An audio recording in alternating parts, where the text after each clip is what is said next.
Hello, YouTube. Good morning, good morning, good morning. It's Sunday.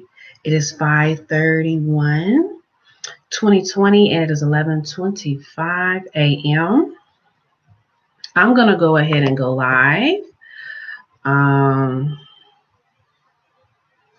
I know there are services going on, but I want to go ahead and go live now.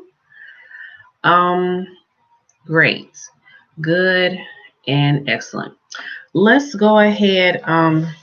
The time is 11:26 a.m. I want to be brief today with you so that I can let you go ahead. And I'm sorry, I just did not know, was not really cognizant of the time. But let's go ahead and get into my reason for coming. Hey, hey, YouTube, how are you doing? Good to see you. Good morning. I will try to make this as brief as possible. Let me go to my page and share to my timeline. Then we'll share the Twitter from YouTube, and then we'll carry on. How are you doing today?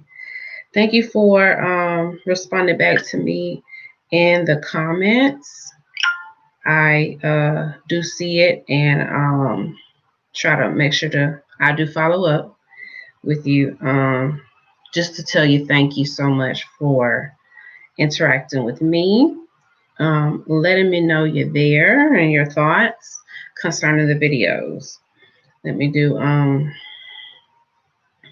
do a couple more shares. And then I want to go ahead and get started with today's lesson. This is the day that the Lord has made. Let us rejoice and be glad in it. Raising my volume, sharing with Twitter now. All right. And then I'm going to do one last share so we can go ahead and get started with today's lesson. Today's lesson is going to be more about the Israelites and how they were conducted to handle business within their camp. So, gonna go ahead and one more share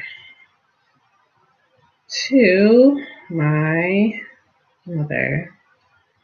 All right, now let's get started. This is the day that the Lord has made, that the Lord has made. I will rejoice, come on, say it. I will rejoice and be glad in it, say it and be glad in it.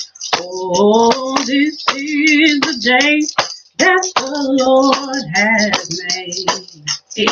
We will rejoice and be glad in it. Oh, this is the day. This is the day that the Lord has made. Amen. All right, let's go ahead and get into our reason for coming and gathering together on this morning. I'll repeat myself. It is 5:31, 2020, 11:29 a.m. on a Sunday morning. Let's go ahead and get into it. Exodus chapter 22 of the NLT version of the Holy Bible. And let's see. And we'll begin. Excellent. Protection of property.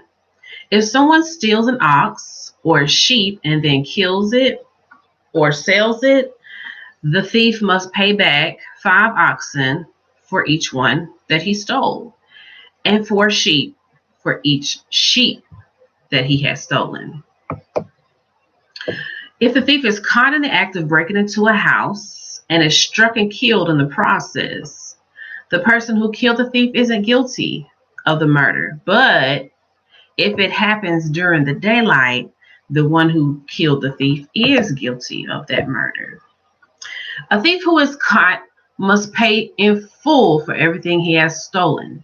And if he cannot repay it, he must be sold into slavery for his stealing.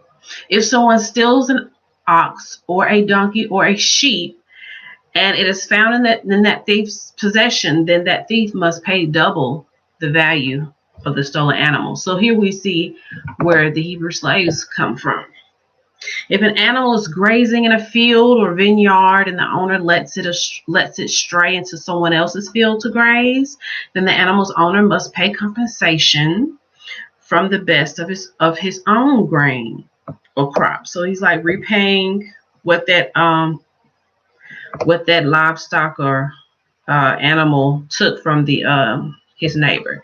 If you are burning thorn bushes and the fire gets out of control and spreads into another person's field, destroying their sheaves or uncut grain or whole crop, the one who started that fire has to repay that neighbor. Hey, Facebook, I see you, for his or her, for his lost crop.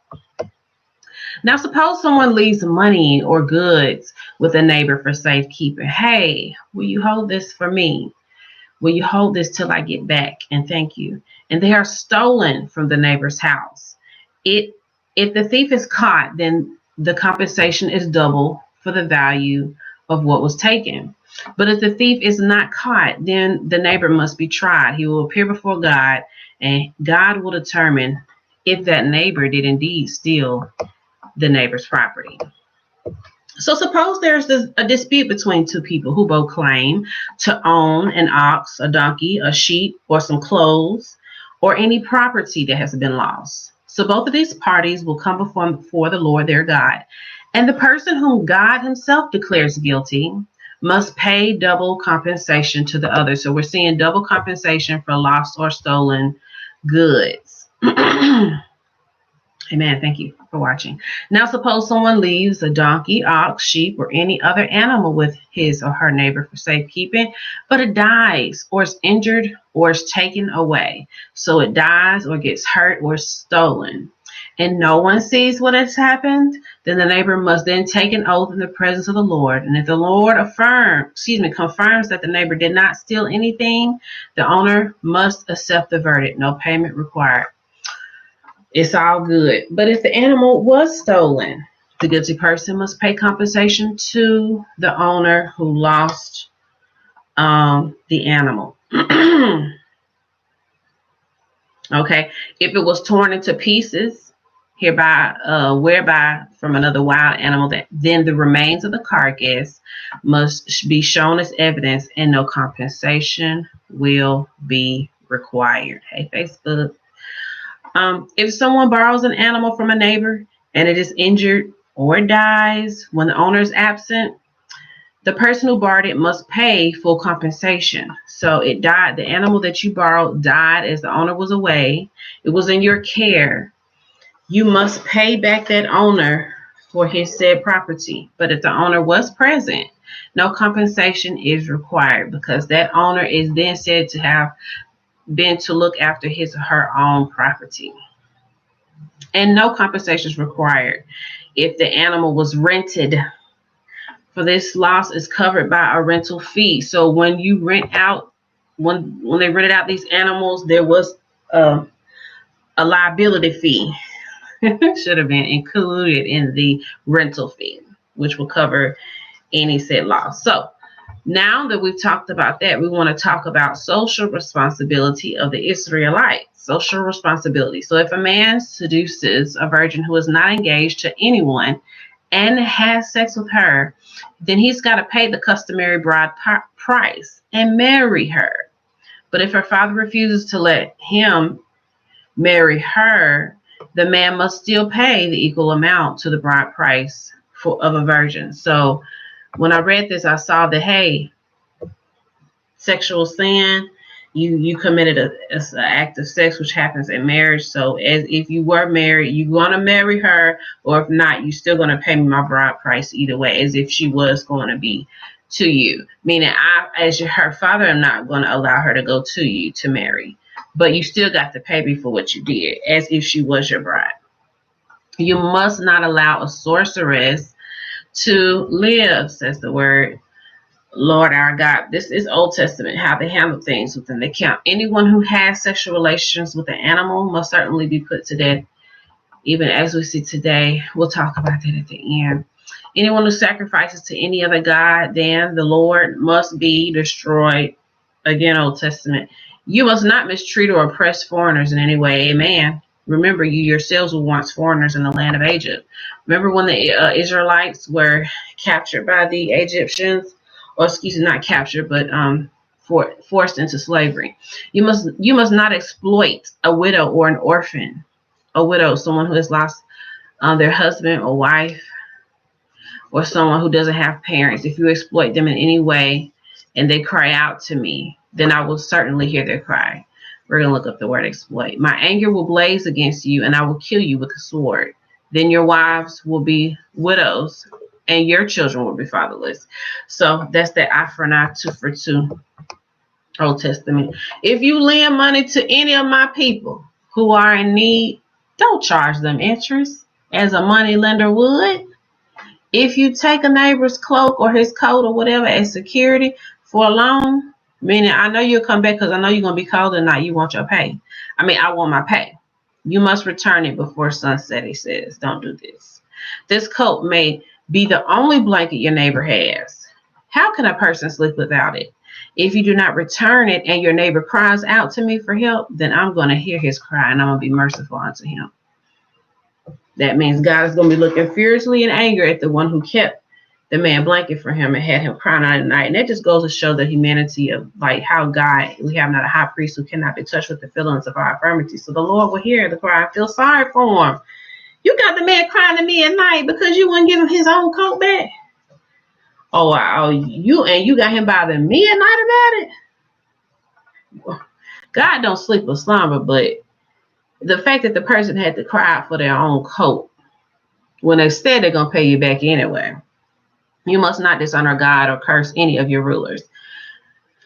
This goes even to think about rulers, present day rulers of the United States, the president of the United States. You must not hold anything back when you give me offerings from your crops and your wine. You must give me your firstborn sons. Let me see who I was watching. Okay, good. You must also give me the firstborn of your cattle, sheep, and your goats. But leave the newborn animal with its mama for 7 days. Then give it to me on the 8th day. You must be my holy people. Therefore, do not eat any animal that has been torn apart by wild and killed by wild animals. Instead, give it to your dogs. Throw it unto the dogs. They'll take care of it. All right, so that concludes our reading of scripture for today. May 31st, the last day of May. The last day of May. I said the last day. Tell a good about the last day. Heading on over the last day of May. Correct. The last day of. Going forward, last day of May. Here we go. Now, last day of May. Be straight. Hey. It's 11:39 a.m. That concludes the reading of scripture for today, and we are moving on.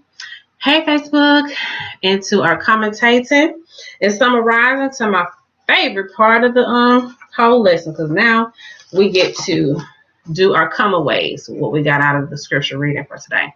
Please, this is where I want you to interact. Put in the comment section what you want to know more about, what you've heard, anything that would be beneficial to this lesson. Let's go ahead and get into it. We talked about the Lord's restraints for the Israelites, different things that he wanted them to do to keep them from quarreling amongst each other. Again, these were judgments for the Israelites, i.e., what if somebody steals from me? What do I do? When is it okay to take? It's never really stealing. Is wrong. If you killed and you couldn't see what was going on, okay, you pass. If somebody was breaking into your house and you killed them in the night, then you get a pass if it's in the night, but if it's in the day, you do not. Also, these were the laws of the land, and the people were to follow what thus saith the Lord. In that, these had to be kept as laws and decrees written down somewhere for people to refer back to for the judgment for the land. So those who were appointed judges and rulers could sustain, could continue to follow, could tell the people, this is how we're going to handle this situation. You need to know ahead of time. But yes. So again, we're seeing how the Lord is setting up. He's making sure his people are organized. He's setting up laws, judgments for the people because he wants his people to move as one. They're a united force. They are to honor God. Again, I'm still seeing a male component, whereas a lot of these things I can see that the man owned different things right now. I'm not seeing too much of the females coming forward, but I think we're gonna learn more about female judges in the land. We're gonna learn as we see people stepping out and amongst their people and becoming rulers, becoming leaders of their communities. We're gonna celebrate them and hear more about them and have a respect for them as we learn more about how God ruled his people and bringing them out of captivity, and his keeping his promise to the Israelites to bring them into the land of the covenant, the promised land. All right, so I think I'm gonna go ahead and close here. And let's go ahead and do our closeout prayer. And thank you so much for joining me as always. I really do appreciate you. It's so encouraging. So let's go ahead and do it. May the Lord watch between me and thee while we're absent one from another. In Jesus' sweet name, I pray. Amen. See you tomorrow. Thank you for joining. Have a blessed day, okay?